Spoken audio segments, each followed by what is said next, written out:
Eli never thought the sky could sound alive until that night, when the clouds trembled and the stars seemed to scream above the small town of Asheville. The air smelled of rain and smoke, though no fire burned anywhere. He stood barefoot on the cold grass outside his old farmhouse, his breath rising in thin clouds as he stared at the horizon. Something was falling from the heavens, a streak of silver light tearing through the darkness, leaving trails of fire that shimmered and vanished. The sound came a deep rumble that shook his chest like a heartbeat that was not his own, and then it struck the woods beyond the hill, a blinding flash. A silence, a pulse that rippled through the earth, like a slow wave. He grabbed his flashlight, though it flickered like it was afraid to, and he started running down the dirt road, his heartbeat thundering louder than the distant echo of the crash. The air grew heavy as he entered the forest. Branches tangled above him, forming a cage of shadows that swayed and whispered in the wind. He told himself it was just a meteor, maybe debris from some satellite falling from orbit, but deep inside he felt something older, something alive calling to him from beyond the trees. The path twisted through the undergrowth, and every few steps he saw the faint glow ahead, a cold silvery shimmer on the wet leaves. It was not fire, it was something else, softer, steadier. When he reached the clearing he stopped. The ground was scorched black in a wide circle, and in the center lay something that moved gently like a heartbeat. He took a step closer. The light dimmed and then brightened, revealing a shape, small, fragile, human-like, but not quite human. Her skin glowed faintly like moonlight on water, and her hair floated as if underwater, though there was no breeze. Eli knelt beside her, his voice trembling, as he whispered, "Are you all right?" But she did not answer. Her eyes opened, slow and heavy, her pupils wide and dark, reflecting the light of the stars within them, and when she looked at him he felt a strange warmth in his chest, as if the world had paused for just a moment. She tried to speak, her lips moved, forming words he did not understand before she finally whispered help, and her hand fell limp against the ground. He hesitated just for a second before lifting her into his arms.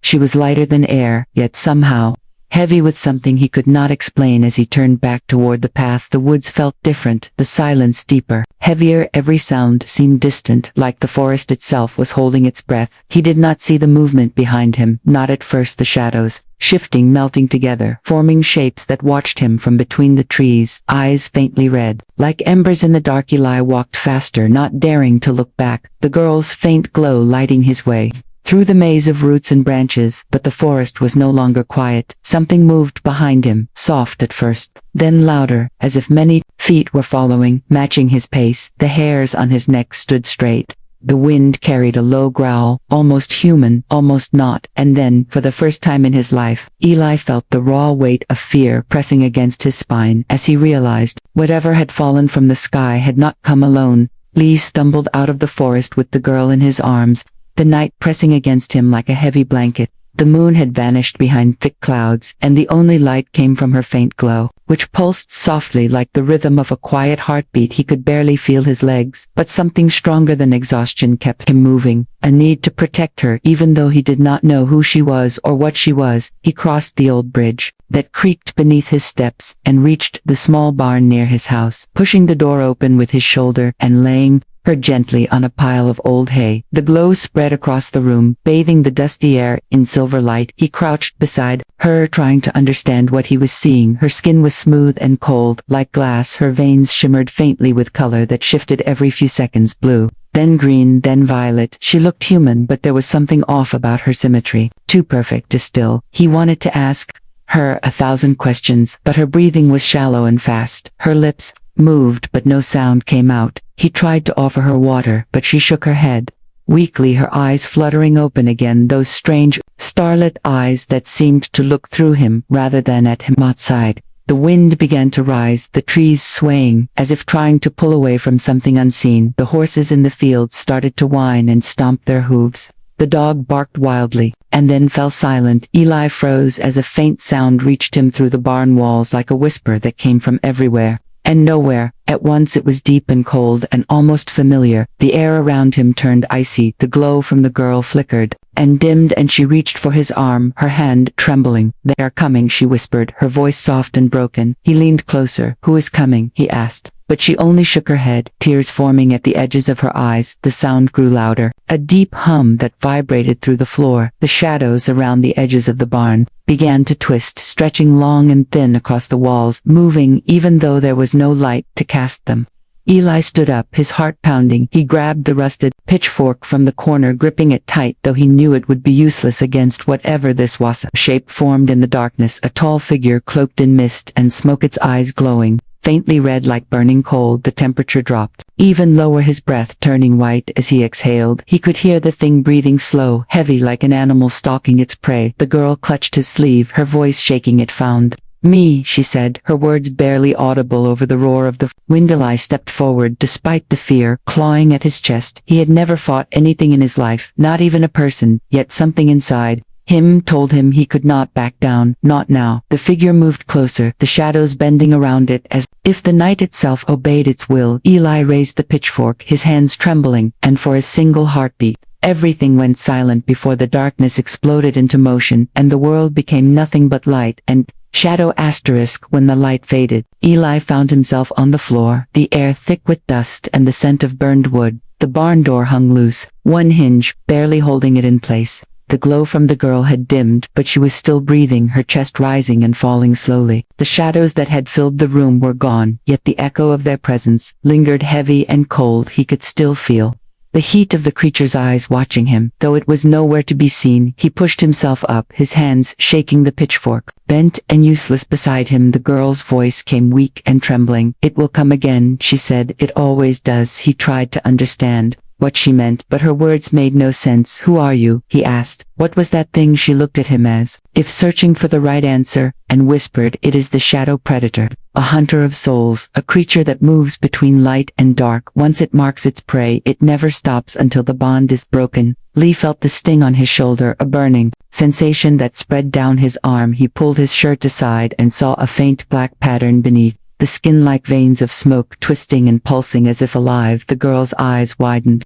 "You have been touched by it," she said. "Now it will hunt you." To her voice cracked with something that sounded like guilt. He tried to speak, but no words came, his throat tight with fear and disbelief. The wind outside howled again, but this time it carried something else, a distant hum that rose and fell like music, not human, not earthly. He turned toward the sound and saw through the open barn door that the clouds above had begun to glow faintly, streaks of color shifting across the night sky like auroras, trembling and alive. The girl struggled to sit up, her strength returning with each passing second. She said, "They are searching for me.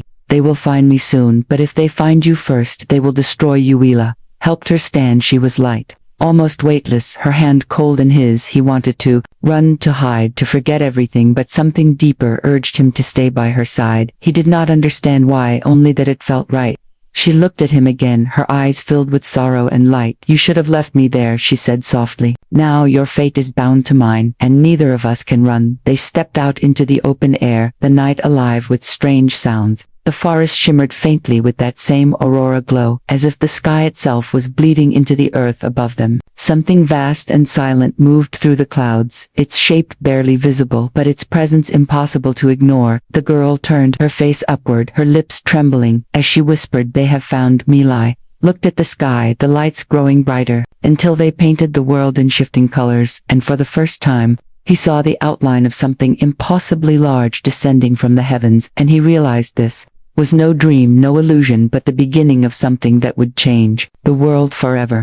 The ground shook beneath Eli's feet as the sky split open, a column of light pouring down from the clouds, the air buzzing with a strange metallic hum that crawled through his bones. The girl clung to his arm, her face pale and her eyes wide with a mix of fear and sorrow. Shapes began to emerge from the light, tall figures cloaked in silver, their movements smooth and silent like shadows. Made of glass, they surrounded the clearing, their bodies faintly transparent, their eyes glowing faint blue. As they looked upon the girl, Eli could not move. Every instinct screamed at him to run, but his legs refused to obey. One of the figures stepped forward, its voice echoing not through sound but through thought. It spoke directly into his mind. "The human must leave," it said. "This matter belongs to the stars." Eli looked at the girl and she shook her head. "No," her voice trembling. "They will take me back and I will never return." He turned toward the figures, his fear fading into anger. "You cannot take her," he said, though his voice cracked. The figures tilted their heads as if studying a strange anomaly. The light shifted again, and a new shape descended from above, a massive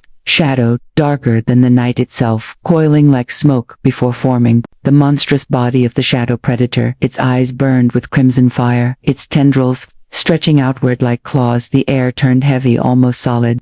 Eli gasped as the mark on his shoulder ignited with searing pain. The creature roared, a sound that shook the trees and sent birds screaming into the sky. The silver figures stepped back, their calm composure broken. The girl stumbled forward, her glow flickering like a dying flame. She whispered, "Its power is beyond them. It was sent to destroy me." Before I could return, Eli grabbed her hand, pulling her behind him. Though he knew it was useless, the predator moved with impossible speed, closing the distance in a heartbeat. Its shadow swept across the clearing, devouring everything in darkness. He swung a fallen branch, desperate and afraid, but it passed through the creature, as if striking smoke. The girl raised her hands, light bursting from her palms like liquid fire. It struck the predator, forcing it backward, but only for a moment. Its eyes locked onto Eli, the mark on his shoulder flaring brighter, until the pain became unbearable. He fell to his knees, the world spinning. The girl cried out his name, her voice echoing like a song underwater. She tried to reach him, but the light around her faltered. The predator lunged, and the silver beings vanished into thin air, leaving behind only silence and cold. Eli felt something inside him shift, a deep pulse, like another heartbeat within his chest, and then the darkness stopped inches from his face as if held back by some invisible force. His eyes glowed faintly, reflecting the same red fire as the creature before him. The predator hesitated, its tendrils trembling, then it turned, melting back into the shadows, leaving the clearing scorched and empty. The girl knelt beside Eli, tears in her eyes. She whispered softly, "The mark has changed. It knows your soul now. You are part of it, and it will never stop until one of you is gone." Eli woke to the sound of rain tapping gently on the roof. Above him, his body felt heavy, his skin cold, his mind a blur of images and voices that did not belong to him. The memory of the shadow predator still burned behind his eyes. He sat up slowly, realizing he was back inside the barn, the girl sitting beside him, her head lowered, her hands clasped together, glowing faintly in the dim light. She looked exhausted, her silver skin duller than before. He tried to speak, but his throat was dry, and the words came out weak. She turned to him, and for the first time he saw fear in her eyes, real human fear. She said softly, "The mark has changed. It has become a bridge between worlds. It will not fade, it will not heal, it will only grow stronger." Eli stared at the black veins crawling across his shoulder. They pulsed faintly like a second heartbeat beneath his skin. He touched them, and felt a strange warmth spreading through his arm. "Not pain exactly, but something deeper, something alive," the girl said. "The shadow predator will return. It never fails. Its purpose, but now, it hunts you as well as me, for you carry a part of its darkness within you." The rain grew heavier outside, drumming against the roof like a warning, each drop echoing through the silence. Eli stood, his legs trembling. He asked, "What happens if it finds us again?" She hesitated before answering. "Then one of us will die." She looked away as if the words themselves hurt her to say. He tried to think of something, anything, to make sense of this, but the world he knew had already fallen apart. He was no longer the farm boy who fixed fences and carried hay. He was something else, something marked. A flash of light burst through the small window, followed by a low hum that made the walls vibrate. The girl looked up, her face tense. "They have come from me," she whispered. "Not the predator, but my father's soldiers. They have found us." She grabbed his hand and pulled him toward the back door. They ran into the storm, the rain soaking through their clothes, the fields beyond the barn glowing faintly under the strange light of the ships above. The sky was alive with movement, silver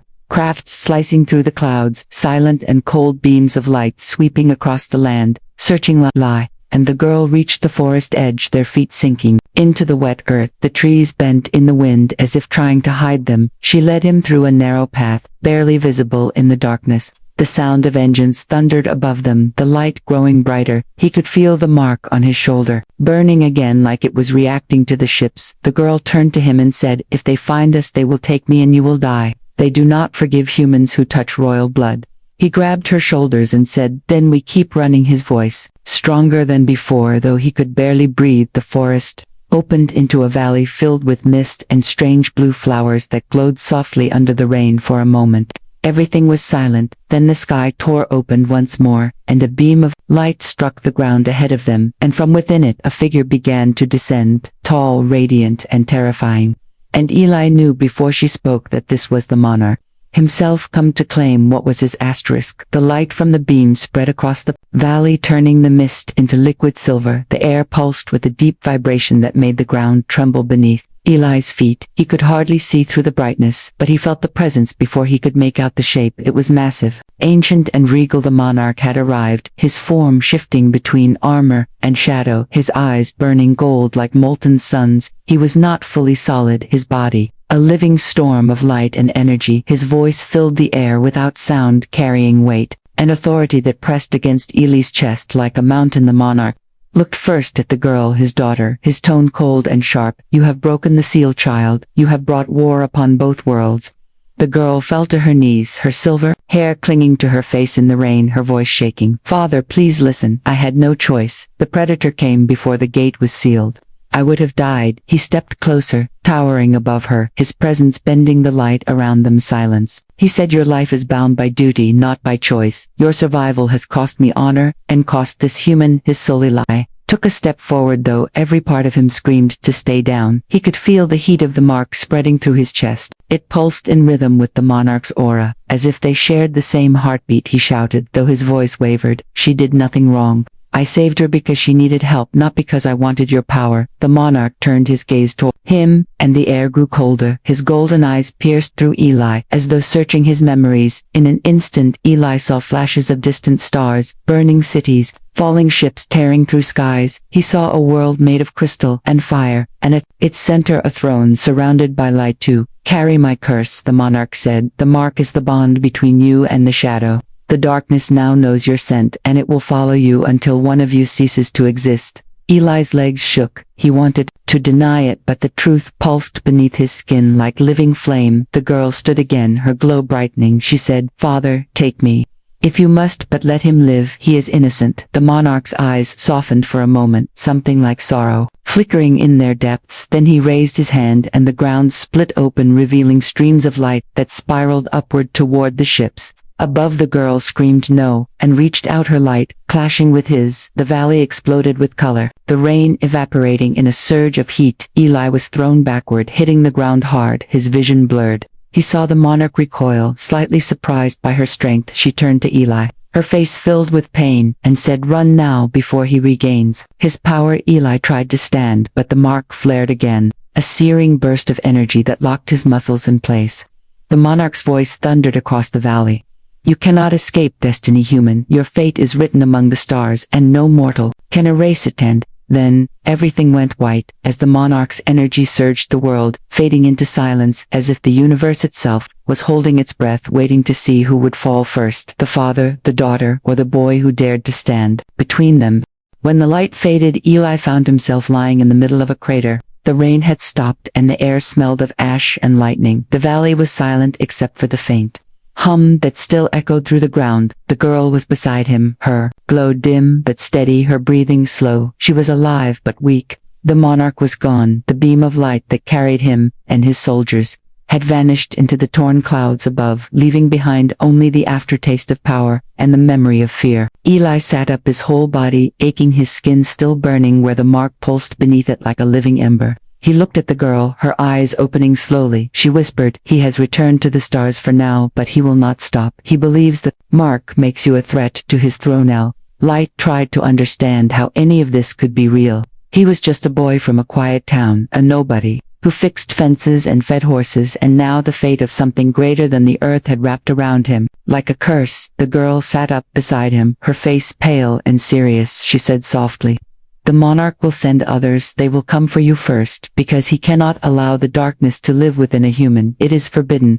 Eli clenched his fists, anger and confusion swirling inside him. He did not ask for this. He did not want any of it, but now it was part of him, and he knew there was no way off. The sky above began to clear, streaks of dawn painting the edges of the horizon. The light caught the mist, and for a moment everything looked calm, almost beautiful, but beneath that calm, the air still vibrated with energy, as if the world itself was waiting for something.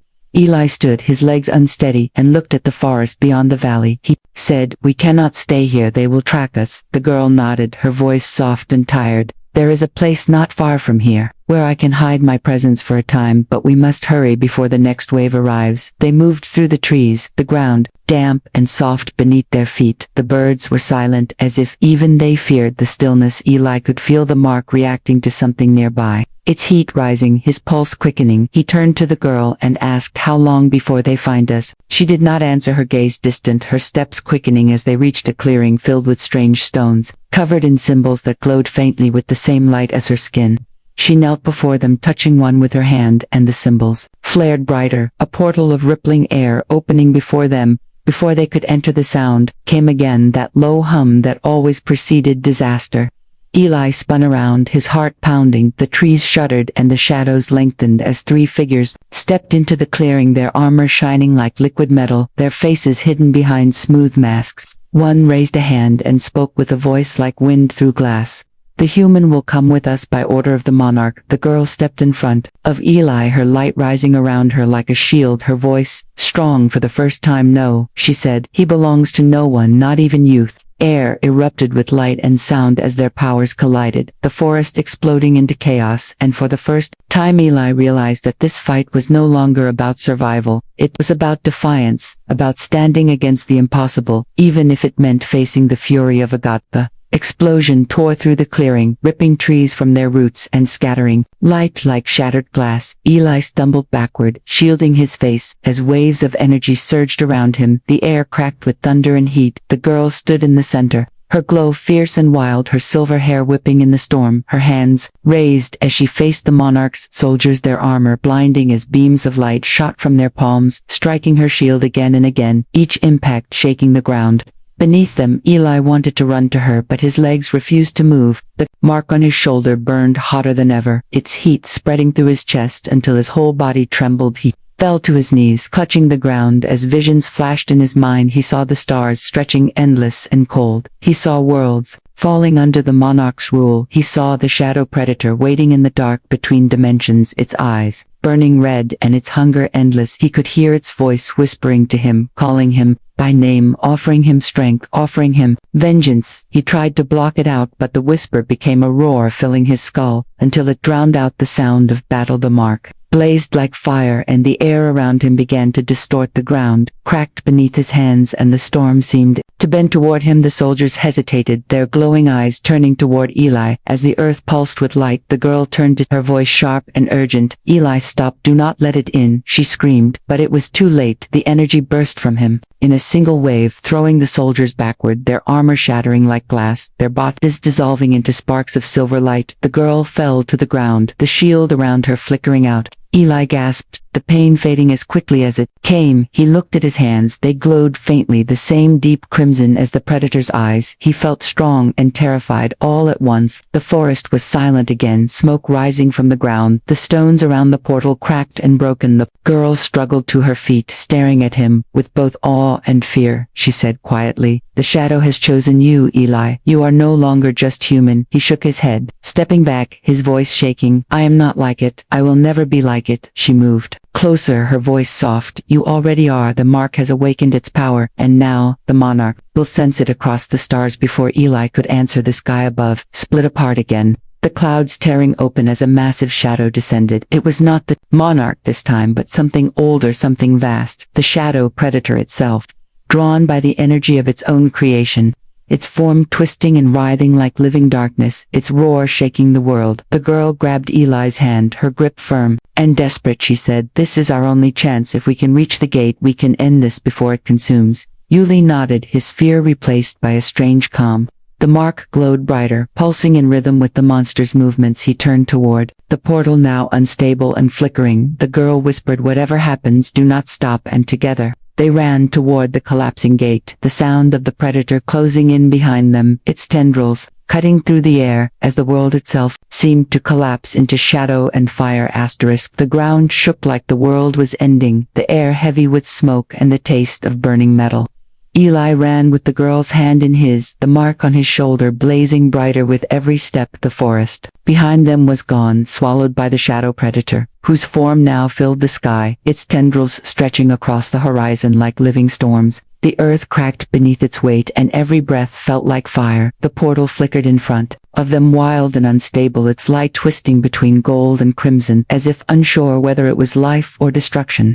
Eli could feel it pulling at him, calling him to step through. The girl stumbled, her legs giving way. Eli caught her, his heart pounding. She was fading, her glow dimming to almost nothing. She whispered, "It is too late. The gate is dying. The predator's power has corrupted it." He shook his head, refusing to believe it. "There has to be a way," he said, though his voice trembled. She looked up at him, her silver eyes reflecting the chaos around them. "There is one way," she said, "but it will cost you everything." Eli tightened his grip on her arm. "Tell me." She placed her hand on the mark on his chest, her touch cold and gentle. "The bridge between you and the shadow can be used against it. If you open the bond fully, you can pull it into the gate and seal it forever, but you will not survive." The predator roared, its voice like thunder tearing through the valley. The ground split apart and the air filled with 1,000 whispering voices. Eli felt the pull of its presence deep inside, his mind the same voice that had called to him before, promising power and eternity. But now he understood it was only hunger, a void that would never end. He looked at the girl, her eyes filled with tears and light, and he said, "Then we end this now." He kissed her forehead, the first moment of peace